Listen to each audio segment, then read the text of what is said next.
இதை இவ்வளவு பூதாரமா பண்ணி அப்பா இப்பா என்ன இது ரொம்ப ரொம்ப ரொம்ப தப்பு பண்ணாங்க. இதே எங்க குடும்பம் இல்லை, இனி எந்த குடும்பத்துக்கு நீங்க இந்த மாதிரி தப்பு பண்ணக்கூடாது. சந்தனா ஜனனி அவங்களுக்குள்ள சின்ன ஒரு இது அவங்கள இழுத்து விட்டாங்க. சொத்து ஐயோ 1000 கோடி சொத்து 2000 கோடி சொத்து இந்த மாதிரி சொத்துக்கு சண்டை, மருமகளுக்கும் இது மகளுக்கும் அடிச்சு ஹாஸ்பிட்டல்லேருந்து வெளியே வந்து வீட்டுக்கு வந்தவொடனே நான் போய் பார்க்க. அப்போ கூட அவர் அப்படியே கொஞ்சம் பார்த்தாரு, நம்ம என்ன சொல்கிற புரிஞ்சுக்கிறாரு, புரிஞ்சுக்கிட்டு அப்படியா பேச முடியாது. அப்புறம் கொஞ்ச நாள் கழித்து லைட்டாக பேச ஆரம்பித்தார். அப்போ நான் நினச்சேன் இசை நிராசையாக இருந்துச்சு. அந்த 2 படங்கள் பண்ணியிருந்தாருனாக்கா அது நான் எனக்கு கொஞ்சம் இதாக இருந்தேன். அவர் ஃபுல்ஃபில் இன்னொரு படம், ஒரு படம், ஒரு அவார்ட் காண்டி ஒரு படம் கமிட், அதெல்லாம் பக்கம் பண்ணி வச்சுருந்தாரு. ஆர்டிஸ்ட் கொஞ்சம் செலக்ட் பண்ணி வச்சுருந்தாரு. செலக்ட் பண்ணி லொக்கேஷன்லாம் போய் பார்த்து வந்தார். அது பின்னாடி அது கொஞ்சம் நினைவுச்சு, அது கொஞ்சம் அவருக்கு நிராசையாக இருக்கும். அதை தான் ஃபுல்ஃபில் ஆகாமல் போயிட்டு.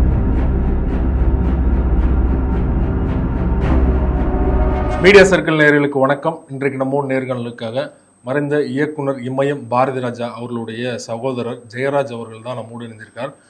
பாரதி ராஜா அவர்கள் தொடர்பான பல்வேறு விஷயங்களை நம்ம அவருடைய கேட்டு தெரிஞ்சுக்கலாம். சார் வணக்கம். வணக்கம். தமிழ் திரையுலகம் மட்டும் இல்லாமல் இந்திய திரையுலகம், உலகத்தில் வாழ அனைத்து தமிழ் மக்களுக்குமே பேரிழப்புனா பாரதி ராஜா அவர்களுடைய மறைவு தான். ஜூன் 10 அவர் மறைந்து இன்றையோட 10 நாட்கள் ஆயிடுச்சு. கண்டிப்பாக அந்த இழப்புலேருந்து நீங்கள் வெளியில் வந்திருக்க மாட்டீங்க.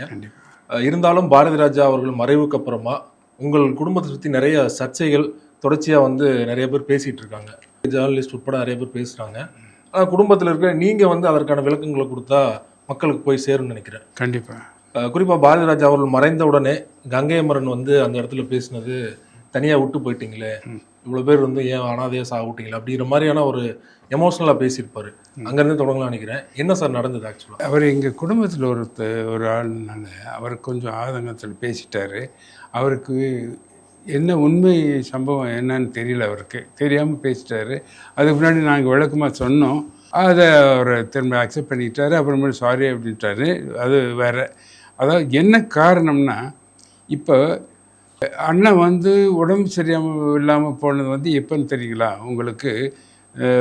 திருச்சிற்றம்பலம் ரிலீஸ் ஆன அன்னைக்கு தான் ஹாஸ்பிட்டலில் அட்மிட் பண்ணுறோம்.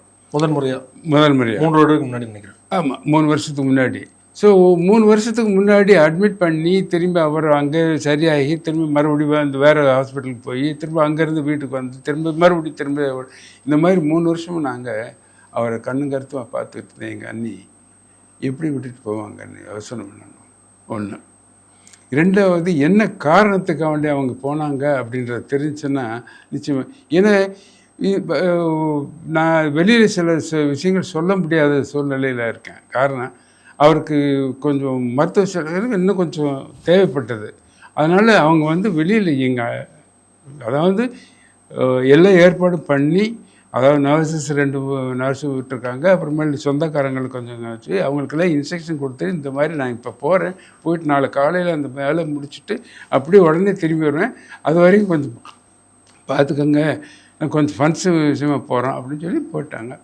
அங்கே போய் இறங்குறாங்க. இறங்கணுன்னு இந்த தகவல் தெரிஞ்சோன்னா உடனே ஓடிடுறாங்க. அந்த வேலையை முடிக்க முடியல. அதனால் ஸோ இதை அதை சரி ஒருத்தர் சொல்லிட்டார் அப்படின்னா அது என்ன உள்ள அர்த்தம் என்ன இருக்குது அப்படின்னு யார்ட்டையும் கன்சல்ட் பண்ணியிருக்கேன்னா இது ஒன்று.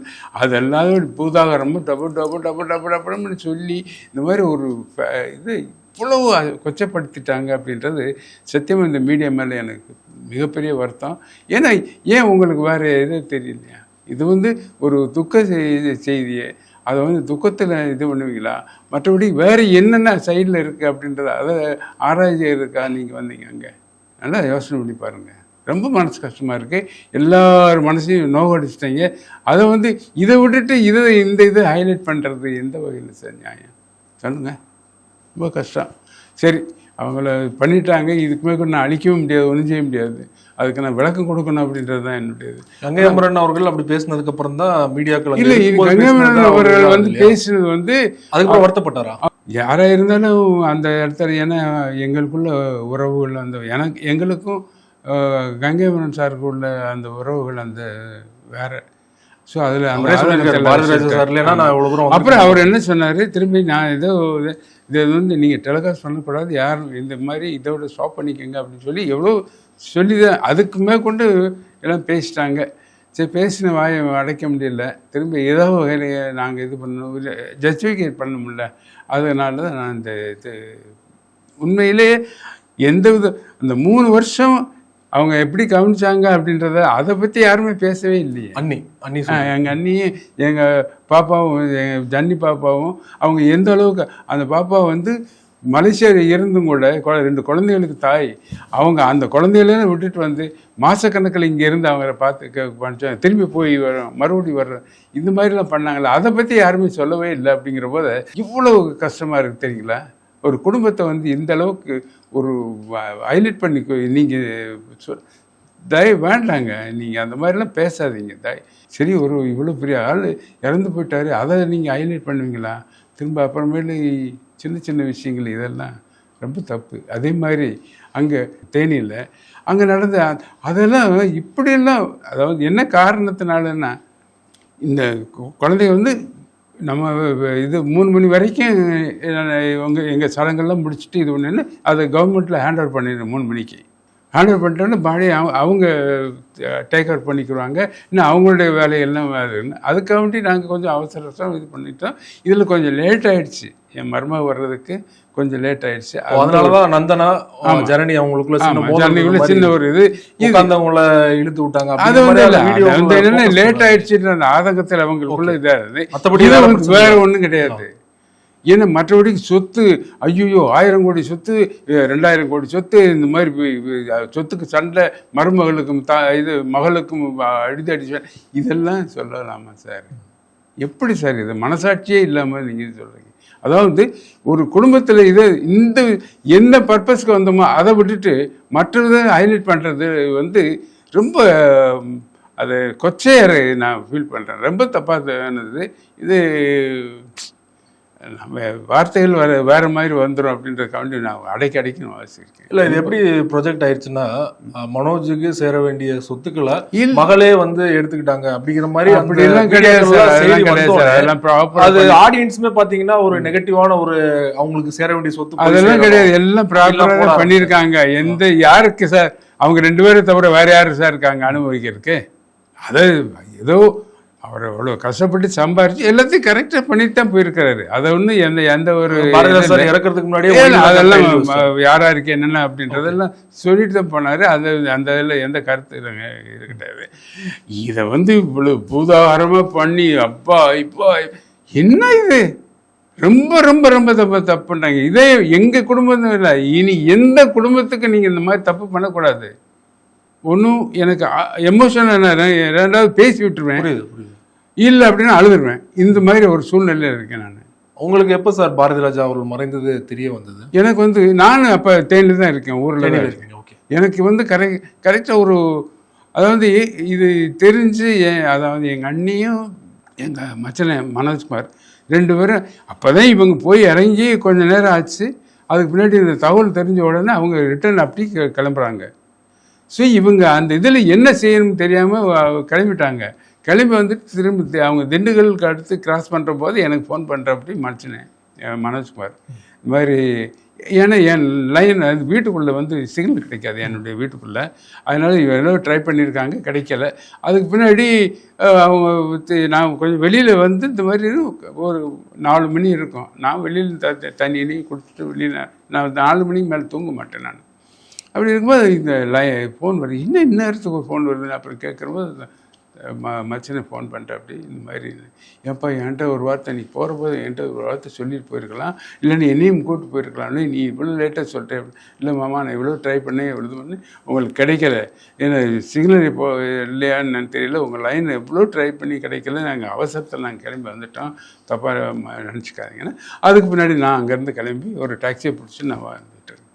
வர வழியில் ஸோ நான் இந்த மாதிரி ஒன்றும் இங்கே கொண்டு வர்றீங்களா இல்லை அங்கே இருக்கா அப்படின்ற சொன்னீங்கன்னா நான் அதுக்கு தகுந்த அப்படி இது பண்ணிடுவேன். இல்லை நீங்கள் வந்துட்டே இருங்க அப்படின்னு சொல்லி இந்த விழுப்புரம் வரை வந்துட்டேன் தேனியிலேருந்து.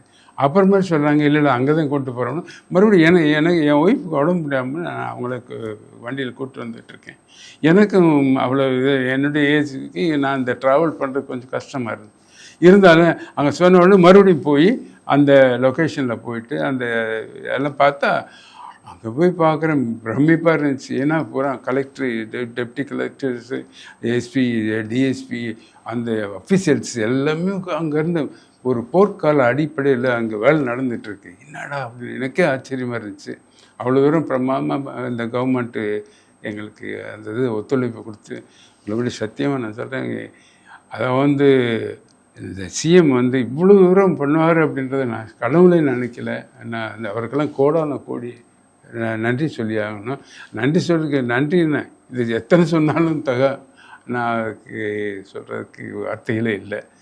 ரொம்ப ரொம்ப அற்புதமாக பண்ணி கொடுத்துட்டாரு. ஒரு மனிதனுக்கு எந்த வகையில் மரியாதை கொடுக்கணுமோ தேடி கொடுத்துட்டாரு. அந்த வகையில் அருமையாக வழி அனுப்பிவிட்டார்.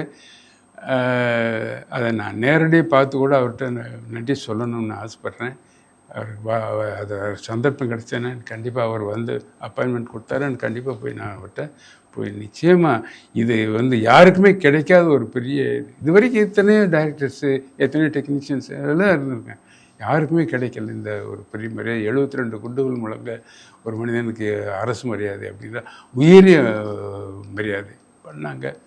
சத்தியமாக இறைவனுக்கும் இந்த ஒரு சிஎம் சாருக்கும் நான் நிச்சயமாக நன்றி சொல்லி ஆகணும். குறிப்பாக நீங்கள் சொன்னீங்க சென்னையிலையா அடக்கம் பண்ணுறது, சென்னையிலையா இல்லைன்னா வந்து தேனிலையா அப்படிங்கிறது உங்களுக்கே தெரியல. நீங்கள் தேனியிலேருந்து விழுப்புரம் வரைக்கும் வந்ததுக்கப்புறம் தான் வந்து ஒரு முடிவு தெரியும். ஜன்னி வந்து இதுலேருந்து மலேசியாவில் வந்தாங்க. அவங்க வர்றதுக்கு கொஞ்சம் டைம் ஆயிடுச்சு. ஏன்னா ஏதோ அவங்க வந்து ஆக்சுவலாக 20ஆம் தேதி அவரை பார்க்க வர்றதுக்காண்டி டிக்கெட்லாம் போட்டு வச்சு. இன்றைக்கி தான் 20. ஆமாம், இன்றைக்கி கிளம்பி வர்றது. அது இந்த மாதிரினா இது ப்ரீபோர்ட் பண்ணி வந்துட்டாங்க. இந்த மாதிரி தகவல் தெரிஞ்ச உடனே கிளம்பி வந்தாங்க. வந்ததில் கொஞ்சம் முன்ன பண்ண ஆயிடுச்சு. அதாவது ஃப்ளைட்டு கொஞ்சம் அவங்க வந்து சேர இவங்க வந்து பேசி இது ஒன்று கடைசியில் சரி நான் அங்கே தான் அப்படின்ற ஒரு முடிவுக்கு வந்தவுடனே எனக்கு தகவல் சொல்லணும்னா நான் அப்படியே ரிட்டர்ன் பேக் டு இது தேனி போயிட்டேன். அண்ணனோட ஆசையும் அங்கே தான் வந்து இல்லை அவர் வந்து ரொம்ப காலமாக சொல்லிக்கிட்டே இருப்பார். ஆக்சுவலாக அவருக்கு ஒரு இடம் எங்கள் இதில் வீரப்பையனார் கோயில் அப்படின்னு இருக்குது தேனிலே. ஆமாம், தேனிலே. அது மலை அடிவாரத்தில் எங்கள் தோப்பு ஒன்று இருக்குது, தென்னந்தோப்பு. அது வந்து ரிவர் இந்த பக்கம் சுற்றி வர தண்ணி போயிட்டுருக்கும், நடுவில் எங்கள் தோப்பு. அதில் வைக்கணும்னு ஆசைப்பட்டார். அப்போ எங்கள் ஒய்ஃப் என்ன சொன்னாங்க, மாமா இங்கே வைக்கலாம், பட் என்னென்னா ரொம்ப காலத்துக்கு முன்னாடி சொன்னது, மழையில் பெஞ்சு வெள்ளம் அடிச்சுன்னா இந்த மாதிரி நம்ம சமாதானத்துக்கு இது அதனால் இது நல்ல இடம் கிடையாது மாமா அப்படின்னு. ஆமாட்டி நான் அதை நினைக்கவே இல்லை, மறந்துவிட்டேன். அப்போ நம்ம அங்கேயே தோப்பில் வச்சுக்கலாம் அப்படின்னு சொல்லி இந்த இடத்த சூஸ் பண்ணார் அவர். அப்போ இருந்து சொல்லிக்கிறார் எனக்கு இதுன்னா இந்த ஒரு இடம் எனக்கு அவருக்கு ரொம்ப பிடிச்சமான இடம் சார். அது அந்த தோப்புக்குள்ளே போனால அவர் எல்லாத்தையும் மறந்துடுவார். அவருக்கு வேறு அப்படி மைண்ட் வேறு மாதிரி க்ளோ ஆகிட்டுருக்கும். அது எனக்கு ஒரு சின்ன ஒரு இது, அவரை வந்து ஹாஸ்பிட்டலேருந்து நேராக அங்கே கொண்டு போயிருந்தாலும் இன்னும் கொஞ்சம் நாள் இருப்பார் அப்படின்னு ஒரு சின்ன ஒரு தோட்டத்தில் கொண்டு போய் வச்சுருந்தாலும் கூட இன்னும் கொஞ்சம் நாள் அந்த இயற்கையில் சூழலை பார்த்துட்டு நல்லா இருந்தது. கொஞ்சம் நாள் இருந்தது. மருத்துவ வசதிகள் அவ்வளோ இல்லாதனால ஆமாம் அப்படின்னு நினச்சேன். அது என்னுடைய ஆசையில் இருந்தது. பட் இந்த விதி ஒன்று இருக்குல்ல சார், எல்லாருக்கும் தலையில் எழுதியிருப்பாங்க இந்த நாள் என்னென்ன. அதாவது பிறப்புன்னு ஒன்று இருந்தால் இறப்புன்னு ஒன்று விதிச்சிடும். அது இந்த நாள் தான் அப்படின்னு அவருக்கு விதிச்சிருக்கு. அதனால் அதை பற்றி நம்ம அது என்ன இன்னும் கொஞ்ச நாள் இருந்திருந்தாருன்னா இன்னும் கொஞ்சம் சில விஷயங்கள் சொல்லி ஜனங்களுக்கு ஏதாவது சொல்ல வேண்டியது சொல்லியிருக்கலாம். அதுக்கு நாங்கள் தான் எங்களுக்கு தான் கொடுத்து வைக்கல. அது ரொம்ப துரதிருஷ்டசாலி அப்படின்னு தான் நினைக்கிறேன். நீங்கள் கடைசி அண்ணன்ட்ட எப்போ பேசுனீங்க? சொன்னாங்க கடைசி அவர் இது ஆஸ்பத்திரியிலேருந்து வெளியே வந்து வீட்டுக்கு வந்தவுடனே நான் போய் பார்க்க போனோம். அப்பயும் கூட அவர் அப்படியே கொஞ்சம் பார்த்தாரு. நம்ம என்ன சொல்கிறத புரிஞ்சுக்கிட்டு அப்படியா அப்படின்னு சொன்னார். பேச முடியாது. அப்புறம் கொஞ்ச நாள் கழித்து லைட்டாக பேச ஆரம்பித்தார். அப்போ நான் நினச்சேன் இவர் 95 வருஷம் கண்டிப்பாக இருப்பார். அதுக்கிடையில் இன்னும் அவர் விட்டு போன 2 படங்கள் அவருக்கு ஆசை, இன்னும் 2 படம் பண்ணணும் அப்படின்னு. ஒன்று இது குற்றப்பரம்பரை, இன்னொன்று ஒரு அவார்ட் ஃபிலிம், அதான் டோட்டலி அவார்டுக்காண்டி ஒரு படம் பண்ணணும் அப்படின்னு சொல்லி ஆசைப்பட்டிருந்தார். அது பண்ணியிருந்திருப்பார், அப்படி பண்ணுவார் அப்படின்ற நம்பிக்கையோடு தான் நான் ஊருக்கு போயிருந்தேன். அது எனக்கு கொடுத்து வைக்கல, அவ்வளோதான்.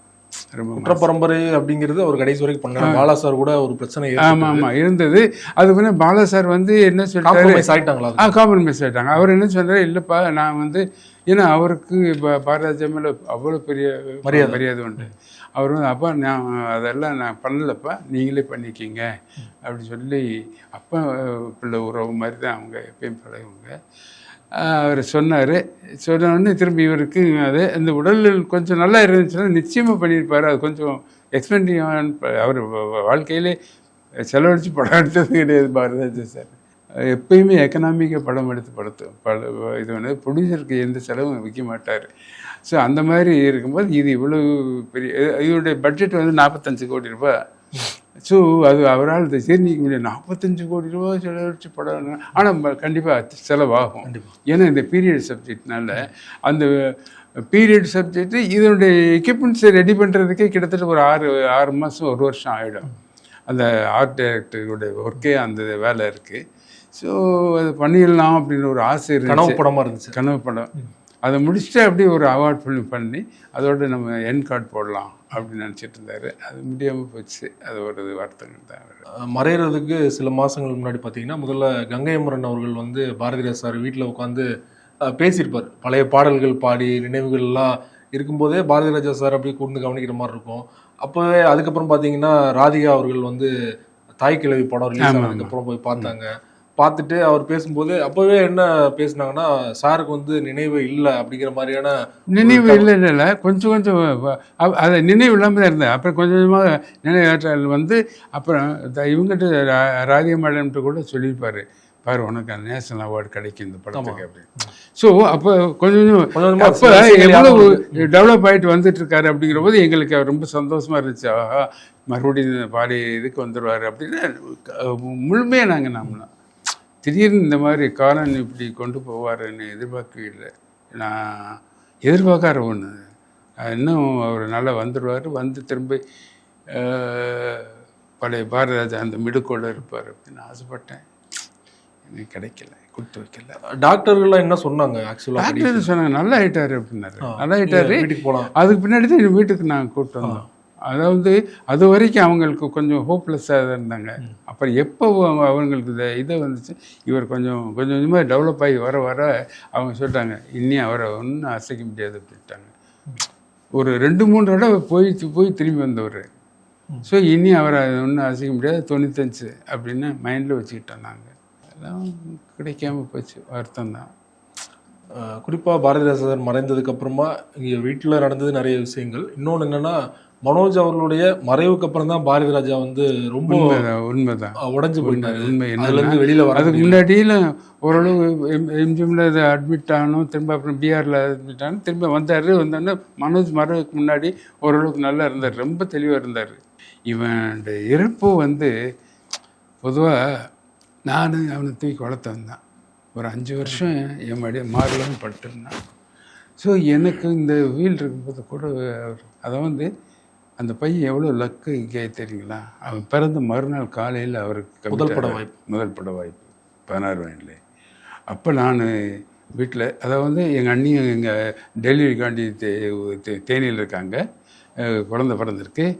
நான் கவர்மெண்ட் ஆஃபீஸில் வேலை பார்க்குறேன். அதாவது நான் எக்ஸ் சர்வீஸ்மேன். நான் 1960 வந்து ஆர்மியில் ஜாயின் பண்ணி 70 வெளியே வந்து 70 வந்தோடனே திரும்ப இங்கே வந்து வந்த மறுநாளே எனக்கு ஜாப் கிடச்சிது. அந்த ஒர்க் பண்ணிகிட்ருக்கேன். அப்போது என்ன ஷிஃப்ட்டு முடிஞ்சு நைட் 10:30 மணிக்கு வரும்போது ரொம்ப குதூகலமாக, என்னடா என்ன பையன் பிறந்துட்டா அப்படின்னாரு. அப்படியா, சரி ரொம்ப சந்தோஷம் அப்படின்னு. நான் எப்பயுமே நான் ஸ்வீட் கொண்டு இது சாப்பாடு கொண்டு போவேன். அந்த டப்பாவில் ஏதாவது ஸ்வீட்டோ முறுக்கோ ஏதாவது கொண்டு வந்துகிட்டே இருப்பேன். அப்போ நான் ஸ்வீட் கொண்டு வந்தேன், இவர் வந்து கொடுத்தாரு. நான் பார்த்தேன், சரி என்ன அப்படின்னு இந்த மாதிரினாரு. நான் சொன்னேன், இதெல்லாம் நீங்கள் அவர் ரொம்ப காலையிலேருந்து அவர் நிலை கொள்ளையாமல் இருந்தார். அப்படி என்ன ஆகும் அப்படின்னு ரொம்ப டென்ஷன் ஆகிடுது. சாயங்காலம் இந்த தகவல் தெரிஞ்ச உடனே அவர் ரொம்ப ஹாப்பிட்டார். ஸோ நான் வந்தோடனே இந்த இதில் படுத்துட்டோம். காலையில் இவர் ராஜ்கண்ணு வந்து கதை தட்டுறாரு. அதனால் என்ன முதலாளி அப்படின்னு. இல்லை இந்த மாதிரி அவரு ஸ்வீட்டு கொண்டு வர்றாரு. என்ன இந்த மாதிரி நான் படத்தை ரெடி பண்ணிட்டேன், பணம் நீ சொன்னபடி நான் பணம் ரெடி பண்ணிட்டேன் பாருது, எப்போ ஆரம்பிக்கலாம் அப்படின்னு. முதலாளி எனக்கு குழந்தை பிறந்துட்டு நேற்று ராத்திரி, நான் அந்த போயிட்டு அந்த குழந்தைய பார்த்துட்டு வந்துடுறேன், வந்துட்டோன்னா நம்ம ஒர்க்கை ஸ்டார்ட் பண்ணிக்கலாம் அப்படின்னு. இவர் என்ன சொல்கிறாரு, சரி அப்படின்னு. அப்போ கூட எனக்கு வீட்டில் சேரு கூட கிடையாது, பாயை விரிச்சு தான் உட்கார வச்ச முதலாளி. அப்புறம் நாங்கள் எல்லாம் உட்காந்து பேசிகிட்டு இருந்தோம். அப்புறம் சொன்னார், சரி பாரதி, இன்றைக்கி நல்ல நாளாக இருக்குது, ஒரு சின்ன ஒரு லைன் சொல்லிவிடு அந்த கதையை பற்றி அப்படின்னாரு. சரி முதலாளி பேசிட்டு திரும்ப அது இது முட்டுப்புள்ளி வச்சு மறுபடி போகிறாரு. தேனிக்கு போய் அந்த குழந்தைய பாட்டு வர்றாரு. அது அந்த அளவுக்கு. அதுக்கு பின்னாடி பார்த்தீங்கன்னா 16 வெள்ளை கிழக்க போகிறேன், சிகப்பு ரோஜாக்கள், புதிய வார்ப்புகள், நிறமரது பூக்கள் கன்சிக்யூட்டாக அடிச்சுட்டு வர்றாரு. 5 வெற்றி இல்லையா? 5 போய் அப்பயே இது ரெட் ரோஸ் இதுக்கு பாம்பே ஹிந்தி படத்துக்கு போகிறபோது அப்படியே போட்டாங்க. பெரிய 2 டபுள் பேஜில் வந்து அந்த south pride 5 hit in row director mister Bharathi Raja's red rose அப்படின்னு போட்டு all area sold out, only 3 is open அப்படின்னு போட்டாங்க அந்த விளம்பரத்தில். அந்த மாதிரி ஒரு இது. அப்படிலாம் இதை ராசியான பையன் அப்படி சொல்ல வர்றேன். அந்த மாதிரி பையன் போனது எல்லாருக்கும் எவ்வளோ வருத்தம் இருக்கும். அந்த இதில் தான் கொஞ்சம் அவர் உடம்பு ரொம்ப சீனிச்சு போச்சு. அதை நினச்சி ரொம்ப அதை மறக்கிறதுக்காக வேண்டி தான் பாப்பா வந்து மலேசியாலாம் கூப்பிட்டு போனான். போயிட்டு அங்கே போய் இருந்தார். அங்கேயும் கூட அவரால் நிலை கொள்ள முடியலை, உடல் கொஞ்சம் இதாக சரி அப்படின்ட்டு திரும்பி இங்கே வந்தோன்னே அவருக்கு 24 மணி நேரம் அந்த தாட்டை, பிள்ளை போச்சு. ஒரு புத்திரன்றது வந்து ரொம்ப பெரிய இது. எல்லாரும் மனிதனும் ரொம்ப கஷ்டமாக இருக்கும். நானே இவ்வளோ என் பையன்லாம் அன்றைக்கி அந்த இதில் உள்ள தள்ளுறானுங்க, அப்படி கத்திட்டான். எல்லாருக்கும் லவபிள் பாய், அவன் ரொம்ப அற்புதமான பையன். மனசில் எதுவும் வச்சுக்க மாட்டேன், அதெல்லாம் ஓப்பனாக பேசுவேன், ஜாலியாக இருக்கணும்னு ஆசைப்படுறேன். பிள்ளை இல்லை அப்படிங்கிறது எல்லாருக்கும் மன வருத்தம்.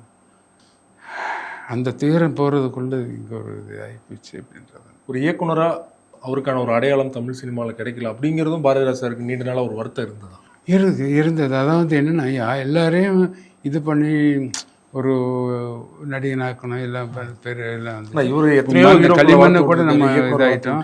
நம்ம பிள்ளை அவனுக்கு ஆக்சுவலாக என்னென்னா மனோஜை பொறுத்தளவில் அவன் வந்து படித்தது வந்து அமெரிக்காவில் படித்தது வந்து தியேட்ரிக்கல் தான் படித்து திரும்பி இங்கே வந்து அவனுக்கு நடிக்கணும்னு ஆசை கிடையாது. ஆனால் இவங்க எங்கள் அண்ணியும் அண்ணன் தான் அவனை நடிகனாக்கி. பாரதிராஜா சாருக்கு நடிக்கணும்னு ஆசை இருந்துச்சு, ஹீரோவாகணும். அவரால் முடியலன்னா சரி இந்த பையனை பண்ணுவோம் ஒரு ஏன்னா யாரெல்லாம் வந்து இது பண்ணியிருக்கோம், நம்ம பையனை பண்ண முடியாது அப்படின்னு சொல்லி நடிகனாக்கணும்னு ஆசைப்பட்டார். அவனுக்கு இஷ்டம் கிடையாது, அவன் டைரக்ட் பண்ணணும்னு ஆசை. மணிரத்னம் சார்கிட்ட அசிஸ்டண்டாக இருந்தான், திரும்பி இவர்கிட்ட இருந்தபடி இல்லை அவனுக்கு துளி இஷ்டம் நடிக்கிறதுக்கு. அதை தான் நாங்கள் பண்ண தப்பு. சரி அவனை டைரக்டர் ஆக்கி விட்டுருந்தோம்னாக்கா நிச்சயம் பெரிய இடம் இருந்திருப்பான் அப்படின்ற தப்பு பண்ணிட்டோம். அதுக்கப்புறம் பாரதிராஜா சாருக்கும் மனோஜுக்குமே வந்து டேர்ம் சரியில்லை, சண்டைகள் போயிட்டு இருக்கு அப்படின்னு நிறைய பேர் அதெல்லாம் கிடையாதுங்க. சும்மா அதாங்க, அதாவது ஏதாவது ஒருத்தனை பேசி ஒரு நீங்கள் வந்து உங்கள் சேனலில் உங்களுடைய பத்திரிகையை வந்து எலிவேட் பண்ணுறதுக்காக வேண்டி அடுத்தவங்களை குறை சொல்லி பேசக்கூடாது, தப்பு அது சார். சின்ன இதில் இருந்தாலும் கூட அதை இது பண்ணு. அதை வந்து இப்போ உங்கள்கிட்ட ஒரு சின்ன தவறுகள் இருந்தால் அதை வந்து மறைச்சிட்டு அதை வந்து அதை எலிவேட் பண்ணி பெருசாக்கி ஊதி பெருசாக்குறது அது கூடாது சார். அது வந்து ஒரு மனிதனை ஊனப்படுத்துகிற மாதிரி எவ்வளோ தப்பு. அதெல்லாம் யாரையும் நீங்கள் ஊனப்படுத்தாதீங்கன்னு சொல்கிறார். நீங்கள் உங்களுடைய தொழிலுக்கு செய்யுங்க, ஆனால் அடுத்தவங்களை ஊனப்படுத்தி நீங்கள் வந்து எலிவேட் ஆகாதீங்க. எதனால் அப்படி ஒரு டாக் வந்ததுன்னு நினைக்கிறீங்க? ஏதோ ஒரு விஷயம் உண்மையிலேயே வந்து அவங்களுக்குள்ள பேச்சுவார்த்தை இல்லாமல் இருந்தது. அதில் எனக்கு அந்த இது இப்போ நீங்கள் சொல்லி தான் எனக்கு தெரியும். ஓகே, ஆமாம், நீங்கள் சொல்லி தான் அவங்களுக்குள்ள பிரச்சனை எப்படி எனக்கு தெரியும். என்ன பட் கிடையவே கிடையாது. அவர் வந்து அவ்வளோ அவனுக்கு பாசமா இருந்தாரு லக்கி சாம். ரெண்டாவது அவனுக்கு என்னங்கிற ரைட் அண்ட் ராயில போய் கேட்கறதுக்கு அவனுக்கு அத்தனை உரிமை இருக்கு. அவன் எப்படி சார் உடல்நிலை பாதிச்ச போது அவன் ரொம்ப எவ்வளோ வேதனைப்பட்டிருப்பான் தெரியுங்களா? கண்டிப்பா. அவருக்கு ஹாஸ்பிட்டலில் இருக்கும்போது அவ்வளோ கஷ்டப்பட்டான்.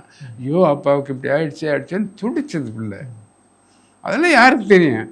எல்லாம் வெளியில் பேசுகிறாங்க, எக்கச்சக்கமாக பேசுகிறாங்க. ஒருத்தரை பற்றி பேசணும் அப்படின்னு சொல்லி நீங்கள் மட்டும் நல்லபடியாக பேசுனீங்கன்னா வேறு தப்பு இல்லை. நீங்கள் அவனை வந்து குறை சொல்லி யாரையுமே குறை சொல்லி நீ வந்து உங்கள் இதை எலிவேட் பண்ணணும் அப்படின்றது ரொம்ப ரொம்ப அது ராங்கான விஷயம் சார். அது வந்து எல்லாருமே தயவு பண்ணி நான் எனக்கு வேண்டி கேட்டுக்கிறேன். ஏன்னா அது உங்களுடைய இது, ஏன்னா தார்மீகம்ன்றது ஒன்று இருக்குது. அதுக்கு மீறி இப்போ நீங்கள் போகிறீங்க அப்படின்னு சொன்னால் நீங்கள் போங்க. ஆனால் தார்மீகத்துக்கு கட்டுப்பட்டு யாரையும் ஊனப்படுத்தாதீங்கன்றது மட்டும்தான் என்னுடைய. ஆப்ரேஷன் ஓப்பன் ஹார்ட் சர்ஜரிலாம் மனோஜுக்கு நடந்தது. அதுக்கப்புறம் நல்லா வீட்டுக்கு வந்துட்டார் இல்லையா? அதுக்கப்புறம் எப்படி சடனாக அது எப்படி சார் எனக்கு தெரியல. அதான் இப்போ எப்படி இவர் நல்லா இருந்தார், நல்லாவே இருந்தார். ஃபாரின்ல போய் ட்ரீட்மெண்ட் பண்ணியிருந்தா மனோஜை காப்பாற்றிடலாம் அப்படின்லாம் பேசுகிறாங்க இல்லையா? சார் ஒரே ஒரு விஷயம் சொல்லட்டுமா சார்?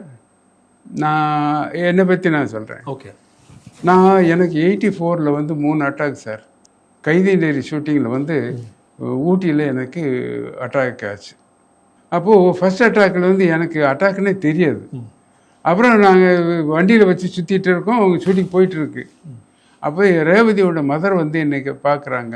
பார்த்துட்டு இது என்ன இவர் வண்டியில் வச்சு சுற்றிட்டு இருக்கீங்க அப்படின்னு. இல்லை அவர் வாந்தி எடுத்தார், உடம்பு சரியில்லை அப்படின்னு.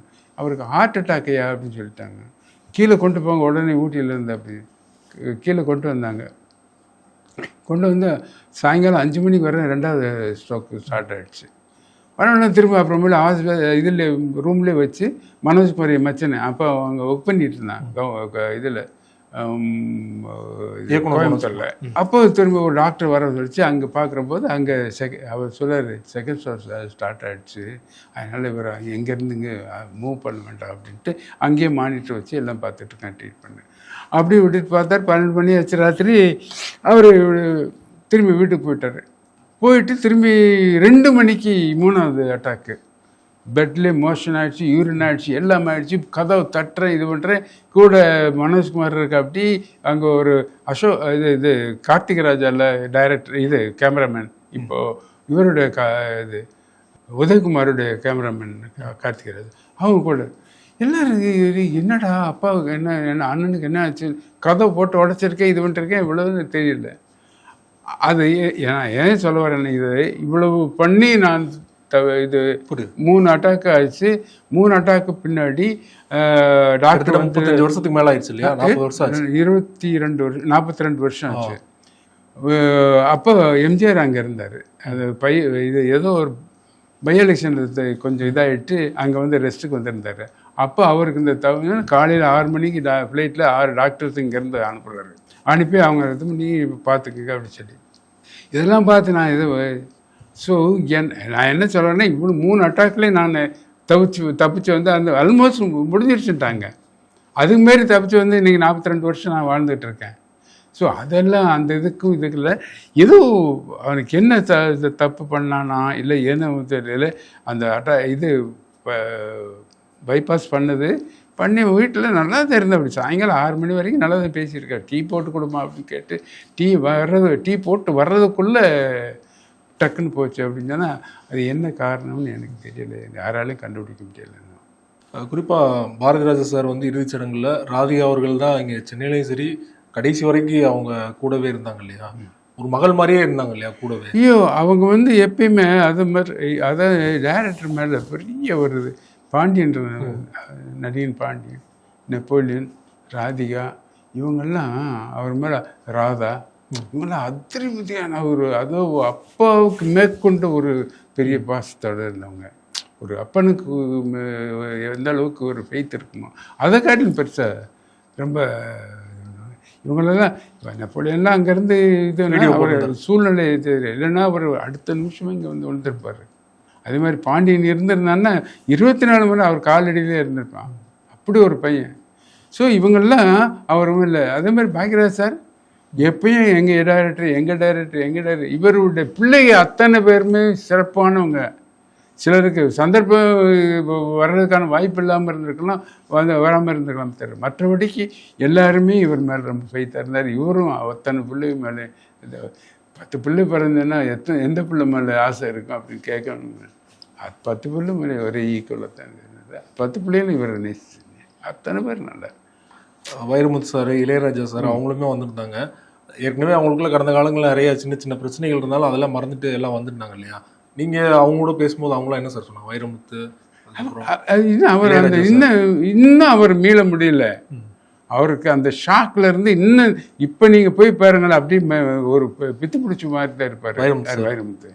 அதாவது என்ன பேசணும்னு தெரியல அவருக்கு. ஏன்னா அவ்வளோ பெரிய மாமனிதன். ரொம்ப இவர் அதாவது ரொம்ப அறிவாளி, எல்லாமே இருக்குது எல்லாம். ஆனால் இவருடைய இறப்பை வந்து அவரால் தாங்கிக்க முடியல சார். நான் அவர் இந்த மாதிரி அழுது நான் இது வரைக்கும் என் லைஃப்பில் நான் பார்த்தேன். கிட்டத்தட்ட அவரை வந்து என்னைக்கு நான் பாரதிராஜா வந்து பார்க்க வந்தார் முதல்ல அன்னிலேருந்து நான் பார்த்துட்ருக்கேன். அன்னிலேருந்து நான் பார்த்துட்ருக்கேன். அதாவது கல்லுக்குள்ளீரம் படம் ஷூட்டிங்க்கு வேண்டி இவர் இது மலேசியா ஸ்ரீலங்காவில் போய் லொக்கேஷன் பார்க்க கிளம்பிக்கிட்டு இருக்காரு. அப்போ தான் இவர் வர்றாரு. உபால்டன் ஒரு டிசைனர் இருந்தார், அவர் கூப்பிட்டு வர்றாரு. அன்னிலேருந்து இது வரைக்கும் பார்த்துட்ருக்கேன். ஆனால் இது வரைக்கும் நான் அவர் கண்ணில் ஒரு சொட்டு தனி நல்ல இதாக இருப்பார். இந்த இதில் இவருடைய இறப்பில் வந்து அவர் இப்படி அழுதுருவார், குழந்த மாதிரி அழுகிறது நான் பார்த்ததே கிடையாது. அந்த அளவுக்கு அவர் மேலே அவர் இதை வச்சுருந்தார். இன்னும் அவரால் மீள முடியலை, வார்த்தையில் சொல்ல முடியல. இதே மாதிரி ராஜாண்ணே கூட பார்த்தார், பேசுகிறாரு, என்கிட்ட பேசுனார். இப்போ பேசுனீங்களா? என்ன பேசினேன், பேசிட்டு தான் அவர். அதாவது இப்படி இவ்வளோ அவர் எதிர்பார்க்கலை இந்த மாதிரி சீக்கிரமாக போயிடணும். என்ன தானே உடம்பு கெடுத்துக்கிட்டா, இப்படி நல்லா இருந்திருக்கணும் அப்படி இப்படி ரொம்ப வருத்தப்பட்டார். சரி என்ன பண்ண முடியும், ஒரு இது விதி அவரை கொண்டு போயிடுச்சு, வேறு ஒன்றும்.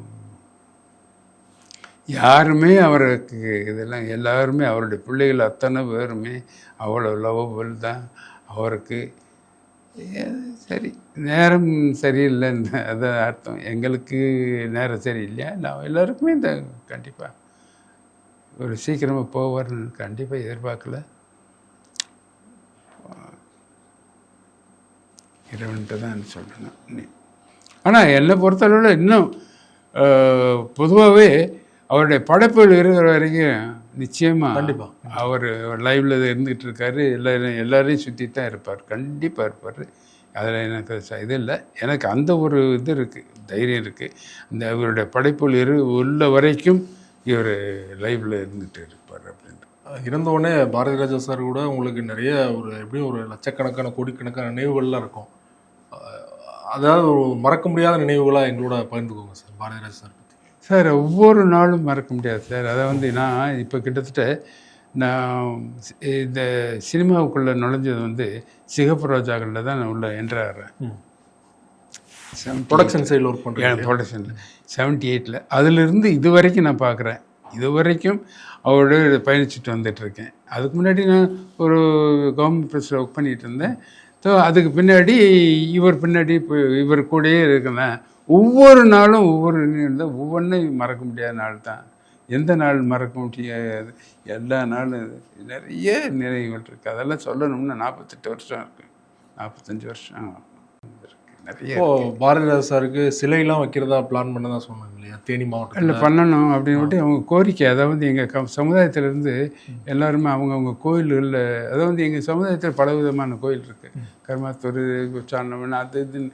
அவங்க எல்லாருமே அங்கங்கே இது பண்ணி மீட்டிங் போட்டு பேசியிருக்காங்க. அவருக்காக இந்த சமுதாயத்தில் மிகப்பெரிய மனிதன், அவருக்காக வேண்டி நிச்சயமாக வேணும் அப்படின்ட்டு பண்ணி இது அரசுகிட்ட கேட்கலாம் அப்படின்னு இருக்காங்க. கவர்மெண்ட்டில் கேட்டு இந்த மாதிரி நீங்கள் ஏதாவது பண்ணி கொடுங்க, எங்கள் சமுதாயத்தில் முக்கியமான ஆள் அவர், அவருக்காண்டி ஒரு சிலை வச்சு கொடுங்க. ஒன்று சென்னையில் வச்சாலும் சரி, இல்லை மதுரையில் வச்சாலும் சரி, எங்கேயோ ஒரு இடத்துல வச்சு கொடுங்க எங்களுக்கு அப்படின்னு கேட்கலான்ட்டு இருக்காங்க.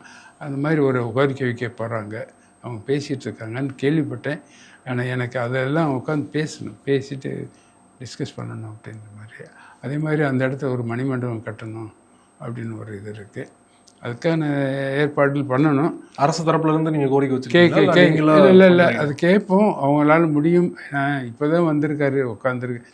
இந்த ஒரு மாதம் கூட அதுக்கு மேற்கொண்டு அவருக்கு மேலே தலையில் சுமையை தூக்கி வைக்கணும்னு ஆசைப்படலை. நம்ம ஏதோ ஒரு இதுவரைக்கும் செஞ்சதே ஒரு பெரிய புண்ணியமாக இருக்குது. நான் எனக்கு அதுக்கு மேற்கொண்டு நம்ம என்ன போய் கேட்கலாமா?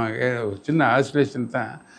அப்போ கேட்டு பார்ப்போம். அவரால் முடிஞ்சதுன்னா செய்யட்டும், இல்லை அப்படின்னு சொன்னால் நம்ம எல்லாம் கான்டாக்ட் பண்ணிக்கிறோம். ஒரு ஆசை இருக்குது, அது கேட்கலாம் அப்படின்ற ஒரு இது இருக்குது. மக்கள் டெய்லி வந்து பார்த்துட்டு இருக்காங்க டெய்லி. இப்போ அதுக்கு பின்னாடி பார்த்தீங்கன்னா இது இப்போ அந்த பக்கம் கிராஸ் பண்ணுறவங்க அத்தனை பேரும் வண்டியில் நிறுத்திட்டு பார்த்துட்ருக்காங்க. இது பார்க்கறதுக்குன்னு சிலர் இதுக்கு என்ன வண்டி எட்டி வர்றவங்கெல்லாம் இருக்காங்க, வந்து பார்த்து. முக்கியமான இடமா மாறிடுச்சு. நிச்சயமாக அது ஒரு பெரிய இந்த பிளேஸாக மாறிவிடும். அந்த இடம் நல்ல ஜாயின் அது ஒரு அந்த இடம் நீங்கள் வந்து இப்போ உங்களுக்கு தெரியாது இல்லையா? சைடு போயிடுச்சு. அந்த இடம் ஒரு நல்ல ஒரு கூட்டு ரோடு. அந்த இடம் சரியான இடம். அது இந்த பக்கம் கொடைக்கானல், இந்த பக்கம் திண்டுக்கல், இந்த பக்கம் இது குமுடி. ஸோ அந்த பிளேஸில் இருக்கிறதுனால சரியான ஜங்ஷனு. அதில் எல்லாம் கட்டினோம்னா நிச்சயம் ஜனங்கள் வந்து பார்க்க போகிறதுக்கு சௌகரியமாக இருக்கும். அதுலேயும் அன்றைக்கெல்லாம் வந்து அந்த கூட்டத்தை பார்த்தீங்கன்னாக்கா, ஐயோ சரியான க்ரௌடு. நான் எதிர்பார்க்கவே இவ்வளோ கூட்டம் வரும் அப்படின்னு. அவங்க கவர்மெண்ட்டே எதிர்பார்க்கல. அவங்க என்ன சொல்ல வரும், ஏதோ ஒரு 5000 10,000 பேர் வருவாங்க அப்படின்னு. இவ்வளோ கூட்டம் வந்து அதிர்பிரியாக பண்ணிட்டாங்க. வந்து பார்த்துட்டு போகிறாங்க. கடவுள் ஆசீர்வாதம். என்னை பொறுத்தளவில் அவர் இருக்குவார், கண்டிப்பாக இருக்கிறார், அங்கே தான் இருக்கார். அதை சுற்றிட்டே இருப்பார் கண்டிப்பாக. கண்டிப்பாக சார். நிறைவாக ஒரு கேள்வி. குறிப்பாக பாரதிராஜா சாரோட மருமகள் நந்தனா அவர்கள் சென்னையில் தான் இருக்காங்களா, இல்லைன்னா கேரளாவில் தான் இருக்காங்க? சென்னையில் தான் இருக்காங்க. அவங்க குழந்தைகள் படிச்சுட்டு இருக்குல்ல, இங்கே தான் படிச்சுட்டு இருக்காங்க. அவங்களுக்கு மாதம் போக வேண்டியதெல்லாம் போயிட்டுருக்கு. எல்லாம் அதெல்லாம் ப்ராப்பராக போயிட்டுருக்கு. சில நேரங்கள் அவங்ககிட்ட நம்ம வாங்குகிறோம், அந்த அளவுக்கு தான் இருக்குது. ஓகே. அவங்களுக்குன்னு ஒரு ஷேர் அப்படி போயிட்டுருக்கு. அதெல்லாம் அவங்ககிட்ட சில நேரம் நம்ம வாங்க வேண்டியிருக்கு. அந்த மாதிரி சூழ்நிலை இருக்குது. இப்போ பாரதிராஜா சார் இருந்த வீட்டில் இப்போ யார் சார் இருக்காங்க? பனையூரில் எங்கள் அண்ணி இருக்காங்க. இதான் வந்திருக்காங்க, ஊர்லேருந்து வந்திருக்காங்க.